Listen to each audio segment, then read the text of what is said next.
It is mid-January, and even though I live in Texas, it is not the best time of year to be driving in a little roadster with the top down. So yesterday, I drove in my little roadster with the top up, and I had so much fun. Super cool when a little roadster can bring so much joy to your heart. She does.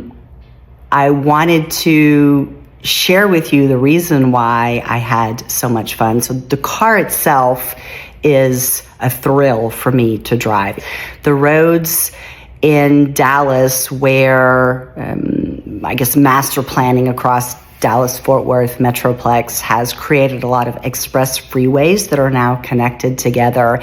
And as you drive through those, there's a fair amount of curve to the road.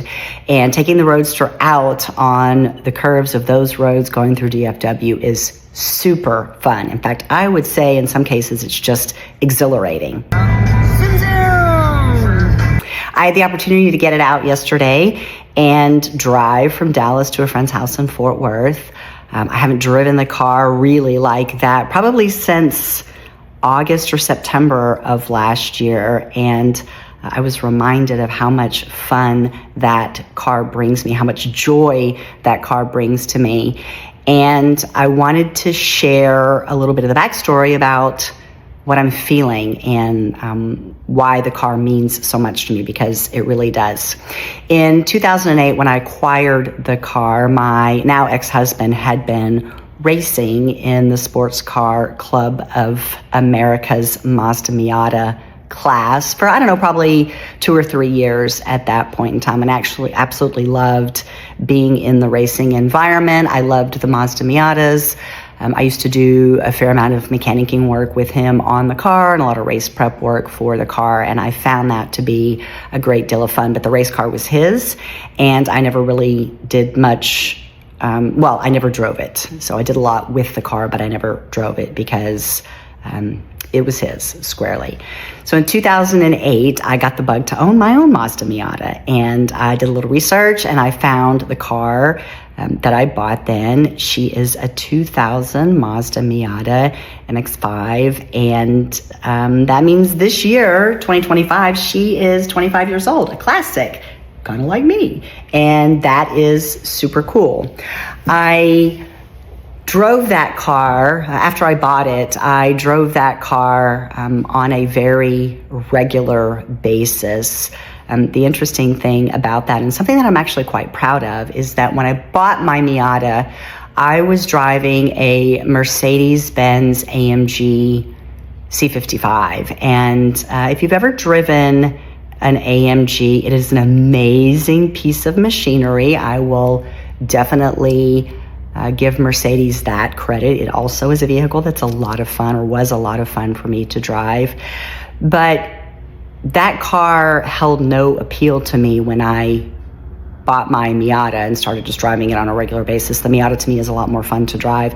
But I also think it was a reflection of a shift in me back to the person who I truly am. And maybe in early days of one of the major transformations that I went through, there was a period of time in my life and back then, and part of this I think was influenced by the people that I was in circles with, but material things meant something to people, and they never have to me. And while I bought into keeping up with the Joneses, isn't that kind of funny because I am a Jones? While I bought into that for a short period of time, I shed it, and leaving the Mercedes AMG and going into my Mazda Miata was shedding that, and shedding something that really didn't belong to me, something that's not who I am. And I would say for the most part, I probably never looked back, although I did go through a period of time that it took me to completely exit that life that was based on things. I don't get nourished by things. That's very clear to me, and I think leaving the Mercedes into the Mazda was part of that for me, was shedding that, something that is not me at all.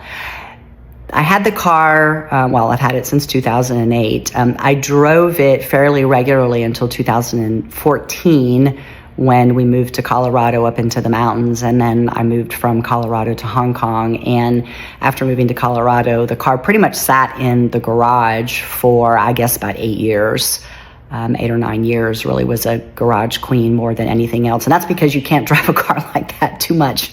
Where we were living in Colorado, pretty high up in the mountains, there's a lot of snow, and just, it's not a great car for that kind of weather. And then I went to Hong Kong, and obviously the car stayed in the US while I was living in Hong Kong. While living in Hong Kong, I went through my Lifequake event, which was a life-altering event for me that sent me on my personal and professional transformation, completing that process. And my marriage was a casualty of my healing process. That divorce meant separation of property, and at the time I was in an exit-only mode, and I was looking to get my freedom from that marriage. I wanted my life back, take my life back, and so I really was in a walk-away mode, and I was just walking away from all of the stuff that we had accumulated in our marriage. And I went through a process of contemplating my Miata and what I was going to do with that. But because of where I was emotionally, I felt like the right decision for me was just to leave it behind and walk away cleanly. I have some close friends who knew what the Miata meant to me at the time, and I would say that it did represent my independence and my freedom, but it also held a little bit of the control and probably not nourishing and not control that my husband had over me, ex-husband, and not giving to myself, not nourishing myself and doing what I wanted to do or needed to do for myself. So I always had dreams of getting the car painted and putting new tires and wheels on it and really doing some things to upgrade it, make it mine, really make it mine, but make sure that it was with me for the long haul. And all of those dreams had been put on hold because of various other needs and demands of the life that we lived. And so to a certain extent, it represented an unfulfilled dream. And because I was getting my freedom, and because people who were close to me knew what the car meant to me and what it represented, they really encouraged me to get it. So in the 11th hour of negotiating my divorce settlement, I did. I went and got it, and I had to pay him a little bit of extra money for the car, and went to Colorado and drove it back to Texas, and I now have it. Finally, last year, I started to do some of the work on it that has been my dream. So I put new wheels and new tires on it last year, which it needed, mine that I chose myself. And I'll probably do some more work to it this year, but I had it out yesterday because I could. And even though I was driving around with the top up, I was reminded of how much I love that car and what it means and what it represents to me. So I just wanted to share that with you and show you a little bit of the fun that I have with it. So taking the top down, it's all by hand. Isn't that super cool? That's what classic's all about. And when we drive her, there's a process to that because I have hair that gets crazy in the wind, and so there's a little bit of a process to get myself ready to drive her. So here we go. I have to tame my hair. All right, here we go. We are ready. She's a blast.